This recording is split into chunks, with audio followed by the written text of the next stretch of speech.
Do you condemn white supremacy and white nationalism? I mean, who are you with? It's Washington Post. All right, so potato, okay.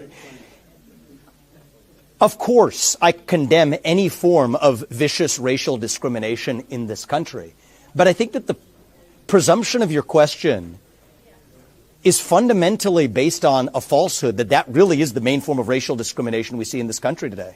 Institutionalized racism is institutionalized racial discrimination that we see that doesn't come from somehow discriminating against people on the basis of some tenet of white supremacy. It's based on affirmative action. It's based on actually discriminating against people on the color of their skin in a way that's actually institutionalized today. Was there a point in our history, at points in our prior national history, where there have been vicious forms of anti-black or anti-brown discrimination throughout this country after the Civil War and otherwise? Yes.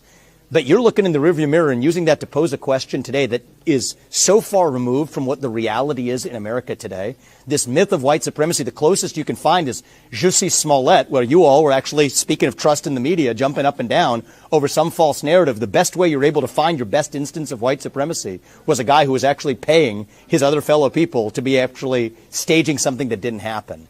And so stop picking on this farce of some figment that exists at some infinitesimally small fringe of the American public today to open our eyes to the actual real threats that we face. And I think that it's frankly questions and framings like that has caused the American public to lose all trust in the mainstream media, I'm sorry to say, for good reason. You didn't say that you condemn white supremacy. I'm not going to recite some catechism for you. I'm against vicious racial discrimination in this country. So I'm not pledging allegiance to your new religion of modern wokeism, which absolutely fits the test. I'm not going to bend the knee to your religion. I'm sorry. I'm not asking you to bend the knee to mine, and I'm not going to bend the knee to yours. But do I condemn vicious racial discrimination? Yes, I do. Am I going to play your silly game of gotcha? No, I'm not. And frankly, this is why people have lost trust. And I know you're going to go print the headline tomorrow. I already know this. We already know how your game works. Vivek Ramaswamy refuses to condemn white supremacy because you asked a stupid question.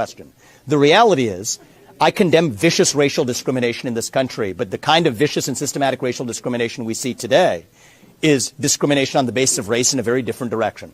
You want to know what the best way is to end discrimination on the basis of race?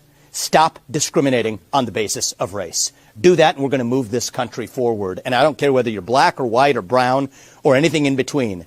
That's how we're going to unite this country. You people have been responsible for dividing this country to a breaking point, creating a projection of national division. I meet people from the south side of Chicago to meetings like this one of every shade of melanin, multiple, from man to woman, doesn't make a difference, who are hungry for reviving unity in this country. And you, with your catechism that you try to get to politicians to whatever fake headline you're going to print on the basis of this conversation tomorrow, that's what's dividing this country to a breaking point.